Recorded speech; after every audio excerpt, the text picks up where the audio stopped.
Hello, ഇന്ന് നമുക്കൊരു mutton mushroom ഉണ്ടാക്കിയാലോ?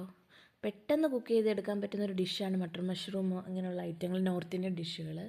ഇത് ചപ്പാത്തിയുടെ കൂടെയും പൊറോട്ടയുടെ കൂടെയൊക്കെ കഴിക്കാൻ നല്ല ടേസ്റ്റാണ്. മട്ടൺ ക്ലീൻ ചെയ്ത് മഷ്റൂമും കട്ട് ചെയ്ത് അതിനകത്ത് ചൂടുവെള്ളം ഒഴിച്ച് മഞ്ഞൾപ്പൊടി ഉപ്പും ഇട്ട് കുറച്ച് നേരം വെക്കണം.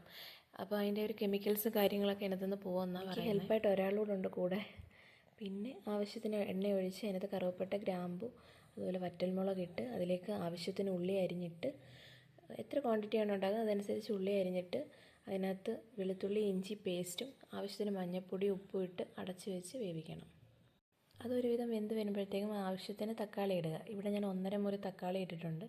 1.5 മുറി തക്കാളിയും ചേർത്ത് നന്നായിട്ട് വഴറ്റി വീണ്ടും അടച്ച് വെച്ച് വേവിക്കുക.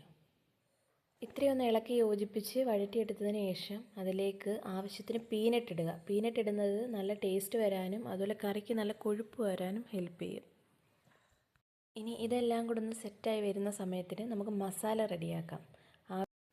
എരിക്ക് ആവശ്യത്തിന് മുളക് പൊടി എടുക്കാം. ഞാനിപ്പം 2 സ്പൂൺ മുളക് പൊടിയും 1.5 സ്പൂൺ മല്ലിപ്പൊടിയും 1/2 സ്പൂൺ ഗരം മസാലയും ചേർത്ത് നന്നായിട്ട് മിക്സ് ചെയ്ത് വെക്കുന്നുണ്ട്. ഈ ഇട്ട് വെച്ചേക്കുന്ന പൊടികളെല്ലാം നന്നായിട്ട് ഇളക്കി യോജിപ്പിച്ച് തയ്യാറാക്കി വെച്ചേക്കുന്ന മിക്സിലേക്കിട്ട് നന്നായിട്ട് അടച്ചു വെച്ച് വേവിക്കാം. നന്നായിട്ട് ഇളക്കി കൊടുക്കണം, അടുക്കി പിടിക്കാതെ. പൊടി ഉണ്ടായതുകൊണ്ട് നന്നായിട്ട് ഇളക്കി കൊടുത്ത് യോജിപ്പിച്ച് തണുത്തതിന് ശേഷം മിക്സിയുടെ ജാറിലേക്ക് മാറ്റി നന്നായിട്ട് പേസ്റ്റ് രൂപത്തിൽ അരച്ച് മാറ്റി വെക്കാം. മിക്സ് ഇപ്പോൾ റെഡിയായിട്ടുണ്ട്. ശേഷം സെയിം പാനിൽ തന്നെ മട്ടറും മഷ്റൂമും ആവശ്യത്തിന് ഉപ്പിട്ട് നന്നായിട്ട് അടച്ച് വെച്ച് ഇളക്കി യോജിപ്പിച്ച് വേവിച്ചെടുക്കാം. ഇതേ മട്ടറും മഷ്റൂമും അടിപൊളിയായിട്ട് വെന്ത് വന്നിട്ടുണ്ട്. ഇനി ഇതിലേക്ക് അരച്ച് വെച്ചേക്കുന്ന മിക്സ് ചേർത്ത് ഇളക്കി യോജിപ്പിച്ച്, വെള്ളം ഒഴിക്കേണ്ട ആവശ്യമില്ല, ഓൾറെഡി മഷ്റൂമിൽ നിന്ന് വെള്ളം ഇറങ്ങിയിട്ടുണ്ട്. അപ്പം അത് കൂടെ ചേർന്ന് നന്നായിട്ട് ഇളക്കി യോജിപ്പിച്ച് വേവിച്ചെടുക്കണം. ഇപ്പോൾ ഈ മിക്സ് എല്ലാം മട്ടറിലും മഷ്റൂമിലും നന്നായിട്ട് പിടിച്ചിട്ടുണ്ട്. ഇനി ഇത് നന്നായിട്ട് ഇളക്കി യോജിപ്പിക്കണം. ഇളക്കി യോജിപ്പിച്ചില്ലെങ്കിൽ അടിക്ക് പിടിക്കും.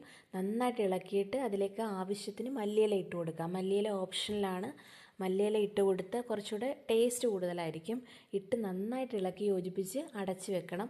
തണുത്തതിന് ശേഷം സെർവ് ചെയ്യാവുന്നതാണ്. നിങ്ങൾക്ക് ഈ റെസിപ്പി ഇഷ്ടപ്പെട്ടെങ്കിൽ എൻ്റെ ചാനൽ ലൈക്ക് ചെയ്ത് ഷെയർ ആൻഡ് സബ്സ്ക്രൈബ് ചെയ്യുക. കൂടെ ഈ റെസിപ്പിയും ട്രൈ ചെയ്ത് നോക്കുക.